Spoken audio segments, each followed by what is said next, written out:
పరిశుద్ధుడు మన రక్షకుడైన యేసుక్రీస్తు ప్రభు నామములో కూడి వచ్చిన మీ అందరికీ నా వందనాలు తెలియజేస్తున్నానండి. ఈరోజు మన ధ్యానం నిమిత్తము లూకాసు వార్త 24వ అధ్యాయం 51వ వాక్యాన్ని ఒకసారి చదువుకుందాం. ఆయన వారిని ఆశీర్వదించి ఆయన పరమునకు ఆరోహణమై వెళ్ళిపోయారని వ్రాయబడి ఉంది. యేసు ప్రభువారు పరలోకాన్ని విడిచి భూమి మీదకి వచ్చి మన కొరకు ప్రాణత్యాగం చేసి పునరుద్ధానుడై ఆయన తిరిగి వెళ్ళిపోతూ అందరినీ ఆశీర్వదించి వెళ్ళినట్లుగా చూస్తూ ఉన్నాం. అలాగే ఆదికాండం 1:28 ప్రకారం ఆయన ఆదామును అవ్వమ్మను పిలిచి వారిని ఆశీర్వదించిన విధం ఎట్లనగా ఆయన వారిని ఆశీర్వదించి ఎట్లనగా మీరు ఫలించి అభివృద్ధి పొంది అని రాశాడు. విస్తరించి భూలోకాన్ని నింపాలి అని చెప్పి ఆశీర్వాదాలు ఇచ్చారు. ఆ యొక్క వాక్యాన్ని ధ్యానం చేసుకుంటూ మనం అభివృద్ధి అనేది పొందాలి అని ధ్యానాలు చేసుకుంటూ ఉన్నాం. ఫలించాలని ధ్యానం చేసుకుంటూ ఉన్నాం. మనలను ప్రభు ఆశీర్వాదానికి కారకులుగా చేయాలని ఆశపడుతున్నాడని, అందులో భాగంగా మనం ఫలించాలని అభివృద్ధి చెందాలని మనం ధ్యానం చేసుకుంటూ ఉన్నాం. ఎలా అభివృద్ధి చెందాలి అనేది ఒక్కొక్క రోజున ఒక్కొక్క దైవజనుని మనం ముందు పెట్టుకుని ధ్యానాలు చేస్తూ ఉన్నాం. ఈరోజు నిర్గమాకాండం 23వ అధ్యాయం 30వ వచనంలో నీవు అభివృద్ధి పొంది దేశమును స్వాధీనపరుచుకునే వరకు, నిర్గమాకాండం 23:30 క్రమక్రమముగా వారిని వెళ్ళగొట్టెదను అన్నాడు.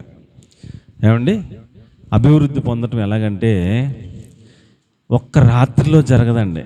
అభివృద్ధి అనేది క్రమక్రమముగా నీవు అభివృద్ధి పొంది ఆ దేశమును స్వాధీనపరుచుకొను వరకు క్రమక్రమముగా వారిని నీ ఎదుట నుండి వెళ్ళగొట్టెదను అన్నాడు. ఈ యొక్క ఇజ్రాయేలీలు ఐగుప్తు దేశం నుంచి బయటపడి ఆ యొక్క అరణ్య యాత్రలో 40 సంవత్సరాలు ప్రయాణం చేసి కనాను దేశాన్ని, ఆ దేశంలోకి ఎంటర్ అయిపోయిన తర్వాత అక్కడ కనాను దేశం ఖాళీగా ఏం లేదు, వీళ్ళదే ఆ దేశం. కానీ వీళ్ళు బానిసలుగా ఐగుప్తు దేశంలోకి వెళ్ళిపోయిన తర్వాత ఇక్కడ కరువు ఉందని యోసేపు అక్కడ పరిపాలన చేస్తాడని రమ్మంటే వెళ్ళారు. ఐగుప్తులో గోషెన్ రాష్ట్రంలో ఉండిపోయారు. 430 సంవత్సరాలు ఉండిపోయారు. 430 సంవత్సరాలు అక్కడ ఖాళీగా ఉంటుందా? ఒక 7 జాతులు వాళ్ళు ఆక్రమించేశారు. మొత్తం నిండా ఉన్నారు జనం, అనాకీయులు, పెద్ద పెద్ద ఉన్నత దేహులు. వాళ్ళని చూస్తేనే మనం మిడతల్లాగా ఉంటాం అనేలాగా ఉన్నారు.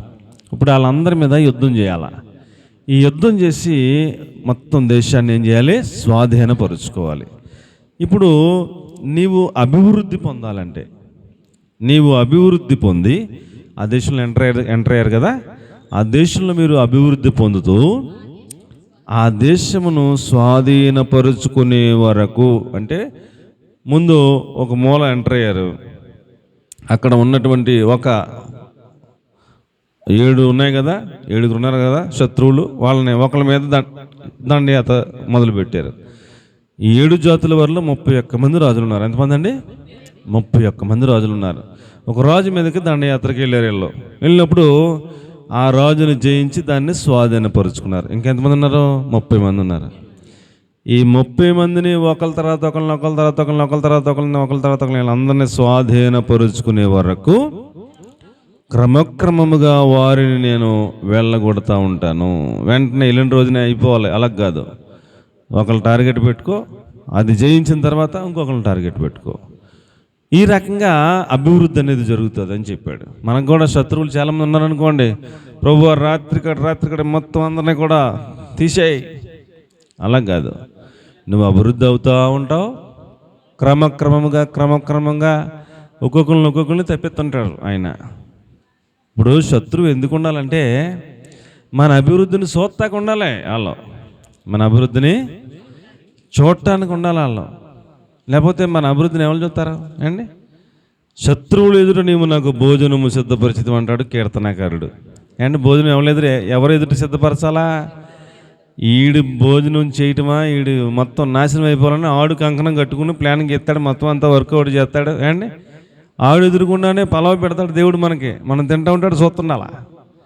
ఏంటిరా ఇన్ని పథకాలు వేసినా, ఈడు చాలా సురక్షితంగా ఉన్నాడు, చాలా ఆరోగ్యంగా ఉన్నాడు, చాలా చక్కగా భోజనం చేస్తున్నాడు. మనం ఎన్ని ప్రయత్నాలు చేస్తున్నాం, ఏమీ వర్కౌట్ అవ్వట్లేదు ఏంటరా అని ఆడు చూసేలాగా మనలను అభివృద్ధి చేస్తాడట. క్రమక్రమముగా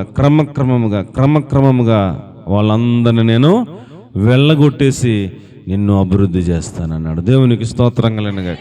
కాబట్టి ప్రియులారా, మన అభివృద్ధి ఒక రాత్రి కాడ, ఒక రోజు, ఒక నెల అలా ఉండదు. మన అభివృద్ధి దేవుని చిత్తానుసారంగా ఒక క్రమ పద్ధతిలో జరుగుతూ ఉంటుంది.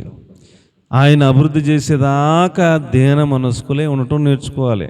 ఎలా ఉండాలండి? ఆయన బలిష్టమైన చేతి కింద దీన మనస్కులుగా ఉంటే తగిన సమయం ఆయన హెచ్చిస్తాడు, ఆయన అభివృద్ధి చేస్తాడు, ఆయన గొప్ప చేస్తాడు.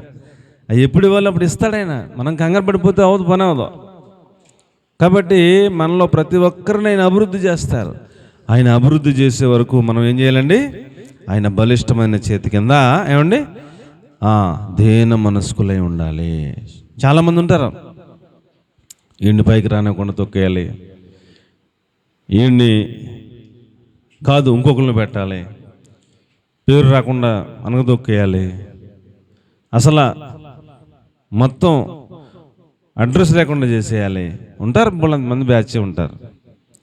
కానీ వాళ్ళందరినీ క్రమక్రమంగా వెళ్ళగొడుతూ నిన్ను వాళ్ళందరూ చూసేటట్టుగానే అభివృద్ధి చేస్తాను అంటున్నాడు. దేవునికి స్తోత్రం కలుగునుగాక. అలాగున మనం ఆయన భయభక్తులు కలిగి మనం ముందుకు వెళ్ళిపోవటమే. ఆయన మనల్ని అభివృద్ధి చేస్తూ ఉంటాడు. మన శత్రువులను క్రమక్రమంగా వెళ్ళగొడతా ఉంటాడు. అందులో అనుమానం ఏమీ లేదని మీకు నేను మనవి చేస్తాను. కాబట్టి మనం తొందరపడకూడదు. ఏం చేయకూడదండి? తొందరపడకూడదు. మనం దేవునిని యందు విశ్వాసం ఉంచి మనం భయభక్తులతో ముందుకు సాగిపోవటమే, ఆయన బలిష్టమైన చేతి కింద ఉండటమే నేర్చుకోవాలి. ఆయన ఎప్పుడు పైకి లేపాలో, ఎప్పుడు హెచ్చించాలో ఆయన హెచ్చిస్తాడు, అభివృద్ధి చేస్తాడు. యెహోషువ మోషే గారి చేతుల మీద నీళ్లు పోస్తూ ఉండేవాడు. ఆయన ఏ పని చెప్తే పని చేస్తూ ఉండేవాడు. ఎప్పుడు దాకా? ఆయన నాయకుడిగా ఉన్నంతకాలం. ఎన్ని సంవత్సరాలు ఉన్నాడు? అన్ని సంవత్సరాలు యెహోషువ నాయకునికి లోబడి ఆయన చెప్పిన పని చేస్తూ ఉండేవాడు. ఎలీషా ఏం చేసేవాడు? ఎలియా గారి దగ్గర ఎలీషా శిష్యరేఖం చేశాడు. ఆయన ఏం చెప్తా చేయడమే ఎలీషా పని, ఇంకేం పని లేదు. ఆయన చేయమని నిలేయమంటే నిలేయడమే. నమ్మకంగా విధేయతగా దేవుని బలిష్టమైన చేతి కింద ఉన్నట్టుగా ఉన్నారు అండి. ఏలియా అలా దేవుని పిలుపొందుకుని వెళ్ళగానే తర్వాత ఎలీషా నాయకుడైపోయాడు. ఏలియా దేవుడు ఎక్కడైనా దుప్పటి తీసుకుని కొడితే యొర్దాను నది ఏమైపోయిందండి? 2 పాయలు అయిపోయింది. నడుచుకుంటూ వచ్చేస్తుంది అవతల శిష్యులు, ఏలియా ఆత్మ ఎలీషా మీద నిలిచి ఉన్నదో, ఏలియా ఎలాగైతే దుప్పటి తీసుకుని కొడితే యొర్దాను నది 2గా పాయలైపోయింది, అలాగా ఎలీషా గారు కొట్టినా కూడా పాయలైపోతుంది. ఏలియా ఆత్మ ఎలీషా మీద ఉందని అందరూ గడగడగడలాడిపోతూ ఉండేవారు. ఎప్పుడు లేపాలో ఆయన హెచ్చిస్తాడు, అభివృద్ధి చేస్తాడు. అప్పటి వరకు ఆయన బలిష్టమైన చేతి కింద దీన మనస్కులుగా ఉండటం నేర్చుకోవాలి అనే పాఠాన్ని మనకు దేవుని వాక్యం తెలియజేస్తూ ఉంది. క్రమక్రమముగా ఎలాగండి? 31 మంది రాజుల్ని ఒక రోజునే కొట్టలా. ఒక్కొక్కరు మొత్తం కొన్ని రోజులకి మొత్తం కనాను దేశాన్ని మొత్తం స్వాధీనపరుచుకున్నారు. ఒక్కొక్కరు వెళ్ళగొట్టేశారు. అందరికీ పంచిపెట్టేశాడు చీట్లు వేసి. ఈ గోత్రానికి ఎంత, ఈ గోత్రానికి ఎంత, ఇక్కడి నుంచి ఎక్కడి వరకు సరిహద్దులు మొత్తం రాసేసాడు. ఎక్కడిదక్కడ ఎవరికాలకి ఇచ్చేసాడు. కాబట్టి ప్రియులరా, మనము అభివృద్ధి పొందుతాం, కానీ కంగారు పడి కాదు. కొంచెం దేవుని మనస్కులుగా ఉండి ఆయన నడిపింపు అనుసరించి క్రమక్రమముగా మనం అభివృద్ధి చెందాలని దేవుని వాక్యం తెలియజేస్తూ ఉంది. ఇస్సాకు కూడా క్రమక్రమముగా గొప్పవాడయ్యాడు. ఎలాగయ్యాడండి? అతడు క్రమక్రమముగా గొప్పవాడైపోయాడని చెప్పి రాయబడతా ఉంది. ఇస్సాకు ఒక రాత్రికాడు గొప్పవాడు అవలా.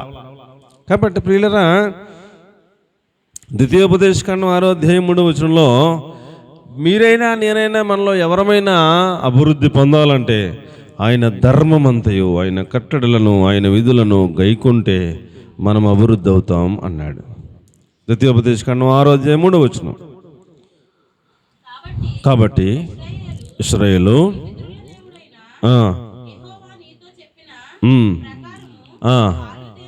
ప్రవహించు దేశంలో మేలు కలిగి బహుగా అభివృద్ధి పొందునట్లు నీవు వాటిని అనగా ఆయన విధులను, ఆయన కట్టడలను, ఆయన విధులను విని అనుసరించి నడుచుకొనవలను. ఖచ్చితంగా అభివృద్ధి అవుతావు. దేవునికి స్తోత్రం కలగనగాక. ఆయన కట్టడలను, ఆయన విధులను అనుసరించి నడవాలి.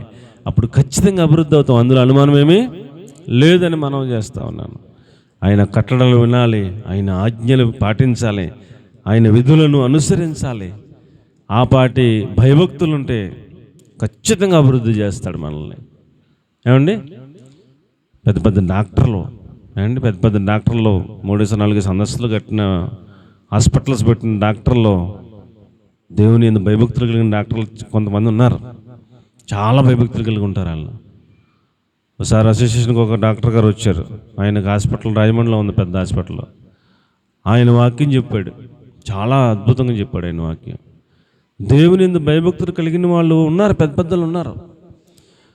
అంత పెద్ద డాక్టర్ గారు అయినా ఆయనకు తెలిసిన డాక్టర్లు అందరికీ ఫోన్లు చేస్తాడు. ఇప్పుడు మనలాంటి వాళ్ళు ఎవరైనా వెళ్ళామనుకోండి, ఒక కడుపులో ఏదో ఆపరేషన్ చేయాలి, ఆ ఆపరేషన్ చేసే స్పెషలిస్ట్ డాక్టర్ ఎవరో ఒక ఆయన ఉంటాడు, దేవుని నమ్ముకుని ఆయన ఉంటాడు. ఆయనకి ఫోన్ చేస్తాడు ఈయన, అయ్యా మా దగ్గరికి ఒక విశ్వాసి వచ్చారు, ఆ ఆపరేషన్ మీరే చేయగలరు అని అంటే ఆయన వచ్చేస్తాడు. ఆపరేషన్ చేసి వెళ్ళిపోతాడు ఫ్రీ. అదే ఆపరేషన్ బయట చేయించాలంటే కొన్ని లక్షలు అవుతుంది. ఆయన వస్తాడు, చేసి వెళ్ళిపోతాడు.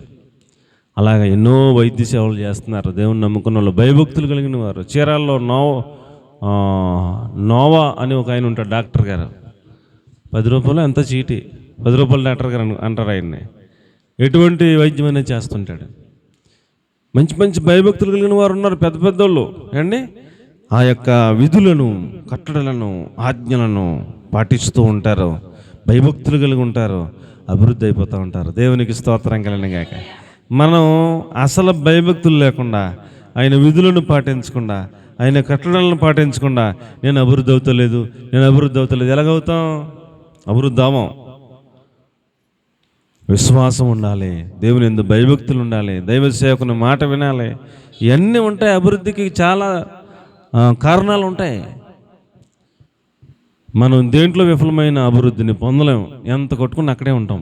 కాబట్టి నీవు ఆయన కట్టడలను, ఆయన విధులను, ఆయన ధర్మమంతటిని అనుసరించి నడిచిన ఎడల నీవు అభివృద్ధి చెందుతావు, బహుగా అభివృద్ధి చెందుతావు అని చెప్పాడు. దేవునికి మహిమ కలుగును గాక. ఏమండి, ఈరోజు మనం నేర్చుకునే పాఠం, మొదటి పాఠం, క్రమక్రమముగా అభివృద్ధి పొందుతూ ఉంటావు, నీ విరోధులను వెళ్ళగొట్టబట్టడం చూస్తావు. అది ఒకటి. రెండవది, ఆయన కట్టడలు, ఆయన విధులు, ఆయన ధర్మమంతయు అనుసరించి నడిస్తే అభివృద్ధి చెందుతావు. మూడవది, ద్వితీయోపదేశకాండం 7వ అధ్యాయం 13వ వచనం, నీ గర్భఫలము అభివృద్ధి అవుతుంది. నీ గర్భఫలం అంటే మీలో అసలు ఏమంటారు, గొడ్డు మూత ఏదంటారు, అలాంటి వాళ్ళు ఉండరు అసలు మీలో అని రాశాడు అక్కడ. ఆయన నిన్ను ప్రేమించి ఆశీర్వదించి అభివృద్ధి చేసి నీకు ఇచ్చేదనని నీ పితరులతో ప్రమాణము చేసిన దేశంలోనికి నీ గర్భఫలం, నీ భూఫలం, నీ సస్యము, నీ ద్రాక్షరసం, నీ నూనె, నీ పశువుల మంద, నీ గొర్రెల మంద, నీ మేకల మంద దీవించును. ఎప్పుడు పై వచ్చిన చదువు, ఎప్పుడు అదే ధర్మమంతయు, కట్టడలు, ఈ విధులను విని వాటిని అనుసరించి నడిచిన యెడల అభివృద్ధి అవుతావు అన్నాడు కదా. ముందే అభివృద్ధి అవుతామని చదువుకున్నాం కదా. అది ఎలా అభివృద్ధి అవుతావో కింద వివరణ ఇచ్చాడు అనమాట. మనం 2వ పాయింట్లో అది వివరణ. మనం ఇంకా 3లోకి ఎలాగంట, ఆయన కట్టడలను అనుసరించేవారు, ఆయన విధులను అనుసరించేవారు, ఆయన అంతటిని చేసేవారు ఎలాగుంటారంటే వారి గర్భఫలాలు అభివృద్ధి అవుతూ ఉంటాయి, వారి పిల్లలు అభివృద్ధి అవుతూ ఉంటారు అండి, వారి బిడ్డలు మంచి మంచి పొజిషన్కి వెళ్తూ ఉంటారు. అమెరికా చాలామంది, మొన్న ఒక ఆయన సాక్ష్యం చెప్తున్నాడు. ఆయన పోలీస్ డిపార్ట్మెంట్లో పనిచేశారు ఏఎస్ఐగా. వాళ్ళ పిల్లోడు ఒక ఆయన అమెరికాలో ఉన్నాడు కుటుంబ సమేతంగా. ఓ పిల్లోడు ఎక్కడో ఢిల్లీలో ఎక్కడో ఉన్నాడు. మంచి అభివృద్ధి పొందుతారు పిల్లలు. మనము ఆయన కట్టడలను, ఆయన విధులను అనుసరించి నడిస్తే మన గర్భఫలములు అభివృద్ధి చెందుతాయి, మన బిడ్డలు అభివృద్ధి అవుతారు. మనం ఏదేదో అనుకుంటూ ఉంటాం. మరి మేము దేవుణ్ణి మరి నమ్ముకుంటే మరి మా పిల్లలు మరి ఏమైపోతారండి, మరి వాళ్ళకి సంబంధాలు మరి వస్తాయో రావనండి అని రకరకాలుగా వెనకడుగు వేసేస్తుంటాం. ఏం కాదు, దేవుని యందు భయభక్తులు కలిగి ఆయన కట్టడల విధులు అనుసరించి నడిచేవారి పిల్లలు అభివృద్ధి అయిపోతారు. మనం ఎన్నో సాక్ష్యాలు చూడొచ్చు. నీ గర్భఫలములు అభివృద్ధి అయిపోతుంటాయి. మీలో అసలు గుడ్రలు అనే వాళ్ళు ఉండరు, అసలు ఆ సెక్షన్ ఉండదు. అందరికీ దీవెనలు, ఆశీర్వాదాలు, మీ భూఫలాలకి అభివృద్ధి అండి, మీ సస్యము అభివృద్ధి, మీ ద్రాక్షారసము అభివృద్ధి, మీ నూనె అభివృద్ధి, మీ పశువులు, మీ గొర్రెలు, మీ మేకలు, మీకు అన్నీ అభివృద్ధి అయిపోతూ ఉంటాయి అన్నాడు. సర్వ రోగములు తొలగిస్తానన్నాడు. ఏంటండి, ఆయన కట్టడలు, ఆయన విధులు అనుసరించి నడిస్తే సర్వ రోగాలు తొలగిస్తాడంట. ఏమండి, ఐగుప్తు దేశంలో కలిగినటువంటి వ్యాధులు, క్షయవ్యాధులు రాకుండా ఆపుతాడట. చదవమ్మా, కింద ఉంది. సర్వ రోగములను ఏం చేస్తారంటే అండి, తొలగించి, రోగం మరి పలానా వ్యాధి వచ్చిందండి మరి తగ్గుతలేదండి, సర్వరోగములను తొలగించాలంటే మనలోనే ఉందంట, కీలకం మనలోనే ఉంది. ప్రాబ్లం ఏంటిది? ఆయన కట్టడలు, ఆయన విధులు, ఆయన ధర్మం అంతయు మనము అనుసరించి నడిచిన యెడల సర్వరోగములను ఏం చేస్తారటండి, తొలగించి నీ ఐగుప్తులోని కఠినమైన క్షయ వ్యాధులలో ఏది మీకు దూరపరిచి, నిన్ను ద్వేషించే వాళ్ళ మీదకి అవన్నీ వెళ్ళిపోతాయి, ఆ తెగిలిన వెళ్ళిపోతాయి, నీ దగ్గర నుంచి తొలగించేస్తాను అన్నాడు. ఏండి, ఎంత గొప్ప దేవుడు అండి, ఎంత అభివృద్ధి చేస్తాను అంటున్నాడండి. ఏండి, కాబట్టి పిల్లరా, మనకున్నటువంటి వ్యాధులన్నీ తొలగించే దేవుడు, మనకున్న విరోధులను వెళ్ళగొట్టే దేవుడు, మనలను అభివృద్ధి చేసే దేవుడు. కాబట్టి ఎవరిని అభివృద్ధి చేస్తారట? ఆయన కట్టడలు, ఆయన ఆజ్ఞలు, ఆయన విధులు అనుసరించి నడిచే వారిని ఏం చేస్తారంటండి, అభివృద్ధి చేస్తాను అన్నాడు. కాబట్టి పిల్లరా, మన అభివృద్ధి మన చేతుల్లోనే ఉంది. ఎవరి చేతిలో ఉందండి? మన అభివృద్ధి మన చేతుల్లో ఉంది. మనము ఆయన కట్టడల మీద, ఆయన ఆజ్ఞల మీద, ఆయన విధుల మీద, ఆయన ధర్మం అంతటి మీద దృష్టి పెట్టి జాగ్రత్తగా జీవిస్తే మనము మన బిడ్డలు ఎలాగైపోతారంటండి, అభివృద్ధి అయిపోతారంట. కాబట్టి ప్రియులరా, మనము భయభక్తులు కలిగి జీవించడానికి నేర్చుకుందాం. ఆయన వాక్యం ఖచ్చితంగా మన జీవితాల్లో నెరవేర్చగల సమర్థుడు ఆయన, అందులో అనుమానం పడాల్సిందేమీ లేదని మీకు నేను మనవి చేసుకుంటా ఉన్నాను. యోబు గ్రంథం 22వ అధ్యాయం 23వ వాక్యాన్ని కనుక మనం చూస్తే 3వ మాటగా, సర్వశక్తుని వైపు నీవు తిరిగిన యెడల, మనం ఆయన వైపు తిరగాలి. ఆయన మన వైపు తిరిగితే మనమేమో ఆయనకి ఈపు చూపించి మనం అలా ముందుకెళ్ళిపోతే అభివృద్ధి ఏమి ఉండదు. ఏమండి, ఇప్పుడు అభివృద్ధి వస్తుందంటే అండి, ఇప్పుడు అభివృద్ధి వస్తుందంట. మన వైపు ఇలా చూస్తున్నాడు ప్రభు, మనం ఆయన వైపు చూస్తే అభివృద్ధి ఉంటుంది. అమ్మ, యోబు 22:23. మనం ఆయన ఇలా చూస్తుంటే మనం ఆయనకి వీపు చూపించి మనం అలాగే వెళ్ళిపోతున్నాం అనుకోండి, దూరంగా ఇంకెళ్ళిపోతున్నాం అనుకోండి, మరి అభివృద్ధి ఎలాగ ఉంటుంది? సర్వశక్తిని వైపు నీవు తిరిగిన యెడల నీ గుడారముల నుండి దుర్మార్గమును దూరముగా, మన గుడారంలో ఏ దుర్మార్గం ఉందో, ఏ పాపం ఉందో, ఏ దోషం ఉందో మనము తీసివేసిన యెడల నీవు అభివృద్ధి పొందుతావు. ఇంకేమో తిరిగిలేదు. ఇక మన దగ్గర ఏమైనా లోపం ఉందేమో చూసుకుని దాన్ని ఏం చేయాలంటే మన గుడారంలోంచి తీసివేస్తే, తొలగిస్తే నీవు అభివృద్ధి చెందుతావు. నీవు ఇంకేముందమ్మా? చాలు మంటిలో నీ బంగారాన్ని ఓఫీరు సువర్ణము పారేయమంటున్నాడు. ఆయన అపరంజిగాను వెండిగాను ఉంటారు అని చెప్తున్నాడు. ఏమండి, కాబట్టి పిల్లరా, మనము దేవునిని బంగారంలాగా సర్వశక్తిని మనం చూస్తే, ఆయన వైపు చూస్తే ఆయన మనలను అభివృద్ధి చేస్తాడు. మనం బంగారం వెంటబడి, వీటి వెంటబడి మనం పరిగెత్తిపోయి ఆయన వైపు చూడకుండా, ఏమండి, అసలు దేవుని వైపు ఆసక్తి లేకుండా, మందిరం వైపు ఆసక్తి లేకుండా, సంఘముగా కూడుకోవటంలో ఆసక్తి లేకుండా, ప్రతి మీటింగ్కి డుమ్మా కొట్టి మనం ఏదేదో పాకులు పెడితే ఏమీ పని అవ్వదు. కానీ నీవు దేవుని వైపు తిరిగిన యెడల, సర్వశక్తిని వైపు తిరిగిన యెడల, నీ గుడారంలో ఏదైతే పొరపాటు ఉందో దాన్ని తీసివేసుకోగలిగిన యెడల నీవు నిశ్చయంగా అభివృద్ధి పొందుతావని చెప్పాడు. కాబట్టి ప్రియులరా, ఆయన వాక్యం సత్యం, ఆయన వాక్యం నిరంతరం నిలిచేది ఆయన వాక్యమే. దేవుడు వాక్యము దేవుని యొద్ద ఉండెను, వాక్యము దేవుడై ఉండెను అని చెప్పబడినటువంటి వాక్యం సత్యం. ఆ వాక్యానుసారంగా మనం జీవిస్తే ఖచ్చితంగా అభివృద్ధి చెందుతామని దేవుని వాక్యాన్ని బట్టి మీకు నేను మనవి చేస్తూ ఉన్నాను అండి. ఇంకొక విధానం అభివృద్ధి పొందడానికి ఎన్ని మాటలు చెప్పాను?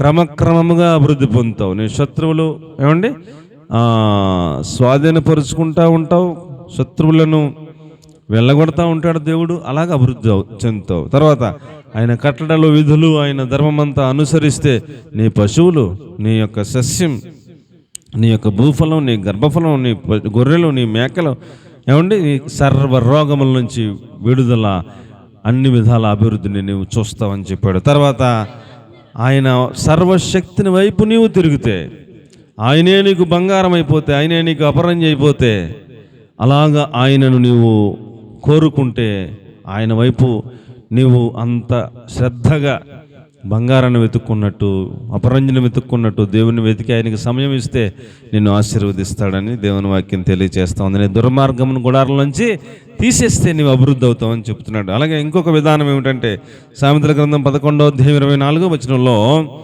వెదజల్లి అభివృద్ధి పొందేవారు ఉన్నారు, ఇవ్వగలిగిన దానికంటే తక్కువ ఇచ్చి బేదోళ్ళు అయిపోయిన వాళ్ళు కూడా ఉన్నారని చెప్పాడు. సామెతల 11:24 వెదజల్లి అభివృద్ధి పొందేవారు కలరు, తగిన దానికన్నా తక్కువ ఇచ్చి లేమికి వచ్చేవారు కలరు అన్నాడు అండి. కాబట్టి ఈ వాక్యం ద్వారా కూడా అభివృద్ధి పొందే విధానం దేవుడు మనకు తెలియజేస్తూ ఉన్నాడు. ఎలాగంటే ఒక విత్తనాలు పట్టుకుని విత్తే అయినా ఎలాగేస్తాడు? ఇలాగ వెదజల్లుతాడు. ఎలాగేస్తాడండి?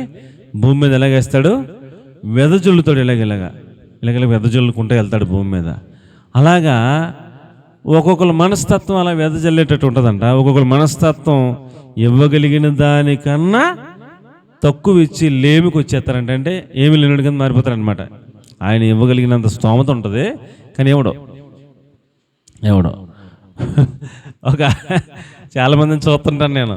రేపొద్దున ఆదివారం అనుకోండి వచ్చి ఒక 50 రూపాయలు ఇచ్చి 5 పదులు బాబా అంటారు. అమ్మాయిలు అలా చెప్తారు, రేపొద్దున కానుకేయాలి బాబా చిల్లరి అంటారు. 5 పదులు జాగ్రత్తగా ఇస్తే మళ్ళీ 10 రూపాయల కాయిన్ వద్దంటారు, కాగితమే కావాలంటారు. ఆ కాగితం కూడా చిరిగింది వద్దు, మంచిది బెడబెడలాడేది ఇమ్మంటారు. ఈ జాగ్రత్తగా దాస్తారు అండ్ ఒక్కొక్కరు 10 వేస్తారనమాట. వాళ్ళ స్తోమత ఉంటుంది, ఒక 50 వేసి స్తోమత ఉంటుంది, లేకపోతే ఒక 100 రూపాయలు వేసి స్తోమత ఉంటుంది. కానీ 10 రూపాయల కన్నా ఎక్కువ పేనం పోతే ఎవరు అసలు సమస్య లేదు. కొంతమంది వెదజల్లుతారు. ఏం చేస్తారండి? దేవుడు నాకు ఇచ్చాడు, ఆరోగ్యం ఇచ్చాడు, నాకు ఇచ్చాడు, కాస్త అంతా నా కుటుంబాన్ని పోషించుకోగలిగిన కృప ఇచ్చాడు, ఉద్యోగం ఇచ్చాడు, లేకపోతే వ్యాపారం ఇచ్చాడు, కాస్త నేను తినగా నాకు కొంచెం మిగులుతుంది, నేను వెదజల్లుతాను దేవుని సేవ కోసం, మందిరం కోసం, దేవుని పరిచర్య కోసం, అనేక ఆత్మల రక్షణ కోసం, పేదలకి నేను వెదజల్లుతానని, ఇది నేను వెదజల్లుతున్నానని విత్తనాలు వేసినట్టు ఎత్తాడంట. ఆయన ఎలాగైతే ఇచ్చాడో అలాగే దేవుడు ఆయనకి ఎత్తుంటాడు, ఆయన అలాగే వెదజల్లుతూ ఉంటాడు. అలాగ అభివృద్ధి అయిపోతారంట కొంతమంది. అలాగ అభివృద్ధి అయిపోతారంటండి. కాబట్టి ప్రియులరా, మనం బిగబట్టుకుంటే ఇవ్వగలిగిన దానికన్నా తక్కువ ఇచ్చి లేమికి వచ్చేసే వాళ్ళంగా ఉండే కంటే మనం వెదజల్లే జాబితాలో ఉంటే మంచిదని మీకు నేను మనవి చేస్తూ ఉన్నాను అండి. మీరు నమ్మండి, నా దగ్గర డబ్బులు ఉండి పలహారం తెత్తలేదు, అంత మిగిలి బడ్జెట్ ఏముండి తెత్తలేదు. దేవుని పిల్లలకి పెట్టాలన్న ఆశ తప్ప ఏమి కాదు.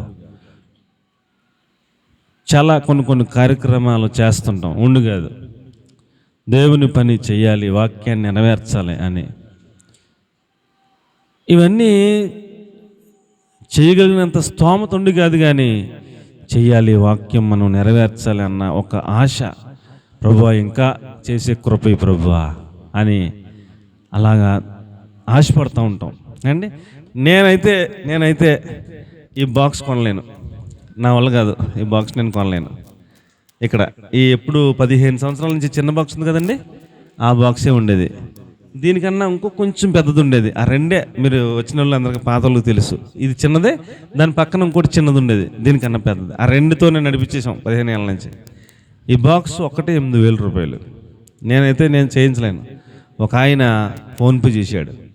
ఆయనకి ఎవరు చెప్పారు? నేను అడిగానా? నేను అడగలా, ఎవరిని అడగను, అస్సలు స్పానం పోతే అడగలేదు. ఉత్తిన ఆయనకి ఫోన్పే చేసి మళ్ళీ కింద వాయిస్ మెసేజ్ పెట్టాడు, తమ్ముడా దేవుని పనిలో ఉపయోగించు, వందనాలు ప్రభువా అని పట్టుకెళ్ళి బాక్స్ చేయించాం.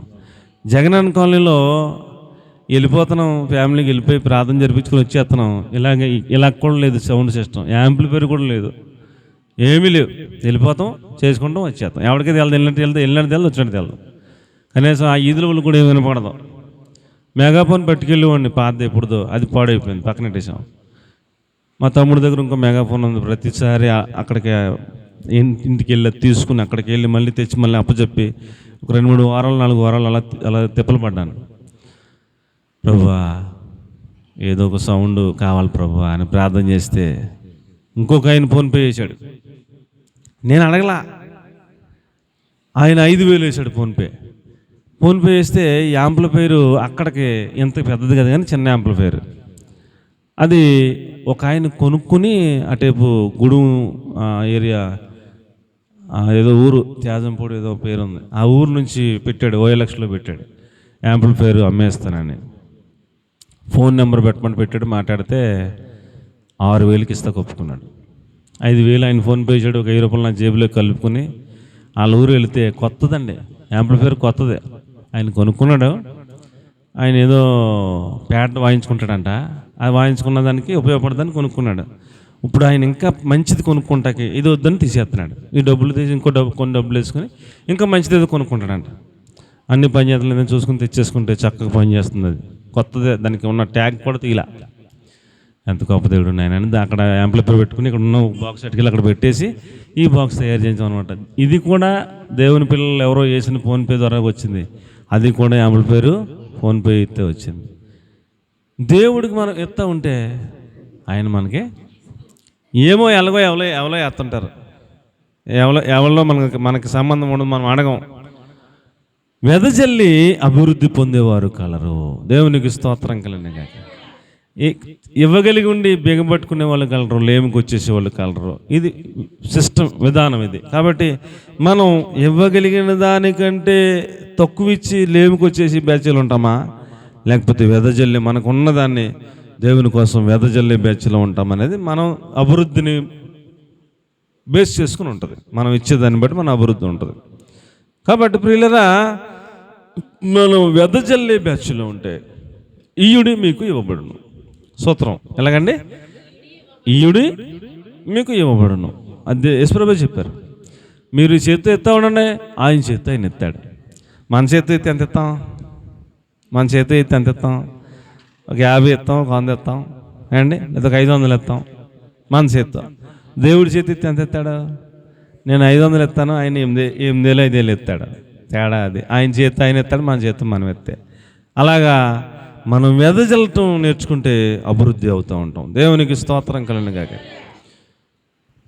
అది మనం నేర్చుకోవాలని మీకు నేను మనవి చేస్తాను. ఆఖరిగా ఇంకెక్కువసేపు చెప్పలేను. యెహెజ్కేలు గ్రంథం 16వ అధ్యాయం 13వ వాక్యాన్ని మనం చూస్తే, ఒక బిడ్డ పుట్టిందంట.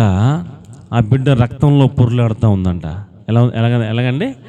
ఆ బిడ్డ పుట్టినప్పుడు ఆ బొడ్డు దగ్గరికి వస్తారు కదా, ఆ బొడ్డు కోసేవాళ్ళు ఎవరో లేరంట. బిడ్డ అలా పుట్టిందంట. బిడ్డ అలా పుట్టిందంట. 16-13 యెహెజ్కేలు. పుడితే రక్తంలో పొర్లాడుతుందంట. అప్పుడు దేవుడే వచ్చి ఆ బొడ్డు కోసి ఉప్పు రాసి అవన్నీ రాశాడు. అక్కడ ఉప్పు రాస్తారండి, అవన్నీ రాసి అక్కడ ఉన్నాయి.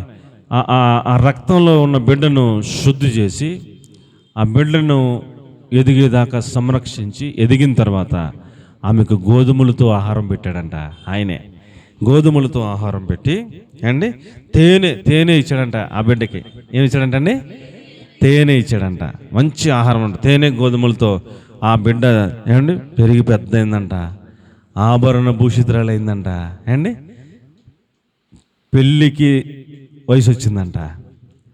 పెళ్లి చేసుకునే పెళ్లి కొడుకు చూస్తే సౌందర్యవంతంగా తయారైందంట. అలాగ రాణి అగునంతగా నువ్వు తయారయ్యావు అని చెప్పి రాశాడు. నీవు రక్తంలో పొర్లాడుతున్నటువంటి మనం అంటే పాపంలో ఉన్నాం అన్నట్టు. ఆ పాపంలో ఉన్న మనలను శుద్ధీకరించాడు దేవుడే, పరిశుద్ధపరిచాడు దేవుడే. ఆ స్టేజ్ నుంచి, మారు మనసు పొందిన ఆ స్టేజ్ నుంచి పెళ్లి కుమార్తె వరకు మనలను ఎదగటానికి కావలసిన ఆహారము, తేనె, గోధుమలు ఆయనే ఇచ్చాడు. ఇప్పుడు మనం ఎదిగి ఎంతవరకు రావాలంటే అండి, పెళ్లి కుమారుడికి పెళ్లి చేసుకునే అంత పెళ్లి కుమార్తె వయస్సు వరకు మనం అభివృద్ధి అవ్వాలని చెప్తున్నాడు. నీకేమైనా అర్థమైందో లేదో? పెళ్లి కొడుకు యేసు ప్రభు. పెళ్లి కొడుకు ఎవరండి? యేసు ప్రభు. మనందరం పెళ్లి కూతురులాగా ఆయనకి పెళ్లి చేసుకోవడానికి అర్హమైన పెళ్లి కూతురులాగా తయారవ్వాలి. అర్థమైందంటారా? అర్థమైందంటారా? సౌందర్యవంతురాలిగా తయారవ్వాలి. నా పౌరమా, నిష్కలంకురాలా, పరిశుద్ధమైన నా పౌరమా, బండ సందులు ఎగిరే నా పౌరమా, నిష్కలంకురాలా అని పిలుస్తూ ఉంటాడు పరమగీతాల్లో అండి. మనం ఆయన పరిశుద్ధుడు. మీరు బాగా అర్థం చేసుకోండి. ఆయన పరిశుద్ధుడు, ఆయన నీతిమంతుడు, ఆయన యథార్థవంతుడు, ఆయన సత్యవంతుడు, అబద్ధలాడో. ఆయనకు తగ్గట్టుగా భార్యను తయారు చేయాలని చూస్తూ ఉన్నాడు. ఇప్పుడు అంతే కదండి. పెళ్ళికొడుకు భక్తిపరుడు, మరి పెళ్ళికూతురు ఎదిగేటప్పుడు భక్తిపరులను ఎత్తుకుంటాడా, లేకపోతే చూసుకుంటూ వచ్చినప్పుడు అందంగా ఉంటే చాలనుకుంటాడా? పెళ్ళికొడుకుని బట్టి పెళ్ళికూతురుని ఎత్తుకుంటారు కదా. పెళ్ళికొడుకు డబ్బుగాడు అనుకోండి, డబ్బులు ఉన్నాయా అని చూస్తాడు. డబ్బులు ఉంటే చేసేసుకుంటాడు. ఆడికి అదే కావాలి, ఇంకా ఏం అక్కలా. ఇప్పుడు పెళ్ళికొడుకు మరి యథార్థవంతుడు, నీతిమంతుడు, పరిశుద్ధుడు, పవిత్రుడు, నిష్కలంకుడు ఏమండి. మరి ఆయన పెళ్ళికూతురు ఎలా ఉండాలా? అలాగే ఉండాలా. ఆయనకి తగిన పెళ్ళికూతురులాగా మనం సిద్ధపడాలి. అంత అభివృద్ధి అవ్వాలని కోరుకుంటున్నాడు. ఎంత అభివృద్ధి అవ్వాలి మనం? ఎంత అభివృద్ధి అవ్వాలి మనం? రక్తంలో పొర్లాడుతున్న మన స్టేజ్ నుంచి ఏమండి పెళ్లి కూతురు అంత అభివృద్ధి అవ్వాలి. పెళ్లి కూతురు అంటే ఆయనకు సరితూగే అంత కెపాసిటీ, అంత స్థాయి మనలో రావాలి. ఆయనకి తగినంత ప్రేమ మనలో ఉండాలి. ఆయన కోరుకున్న యథార్థత, నీతి, పరిశుద్ధత అండి, ఇంకా ఆయన గుణగణాలు ఏమైతే ఉన్నాయి అలాంటి ప్రార్థనా పరురాలిగా ఏమండి, ఆయనతో సహవాసం చేసే బిడ్డగా మనం ఆయనకు తగినంత సౌందర్యవంతురాలిగా మనల్ని చూడగానే పెళ్లి చేసుకునే అంత వయసు మనకు రావాలి. అలా అంత అభివృద్ధి మనకు రావాలి. అప్పుడు మనల్ని పెళ్లి చేసుకుంటాడు. ఇంకా నువ్వు సిద్ధపడిపోయావు నాన్న, నా కుమార్తె నీకు సరిగ్గా నాలో ఉన్న లక్షణాలన్నీ వచ్చే అంటాడు, వెళ్ళిపోతాం అంతే. కాబట్టి మనం ఎంత అభివృద్ధి అవ్వాలయ్యా అంటే, ఎంత అభివృద్ధి అవ్వాలండి? లోక సంబంధమైన అభివృద్ధి ఉంటుంది, దాంతోపాటు పర సంబంధమైన అభివృద్ధి, పెండ్లి కుమార్తె అగునంతగా అభివృద్ధి పొందాలి అని చెప్తున్నాడు. చదవమ్మ మాట. బంగారముతోను వెండితోను నేను నిన్ను అలంకరించి సన్నపు నార, అవిస నార బట్టలు, ఖరీదైన అమ్మా, విచిత్రమైన కుట్టు పనిగల బట్టలను నీకు ధరింపజేసి, గోధుమలను, తేనెను, నూనె నీకు ఆహారము ఇక నువ్వు మిక్కులు సౌందర్యవతివై రాణియగునంతగా అభివృద్ధి పొందావు. అంత అభివృద్ధి మనం పొందాలా. అది పెళ్లి కొడుకుగా యేసు ప్రభు కోరుకుంటున్నాడు. దేవునికి స్తోత్రం కలిగిన. ఈ లోకంలో పెళ్లి కూతురు పెళ్లి కొడుకు గొడవ కాదు నేను చెప్పేది.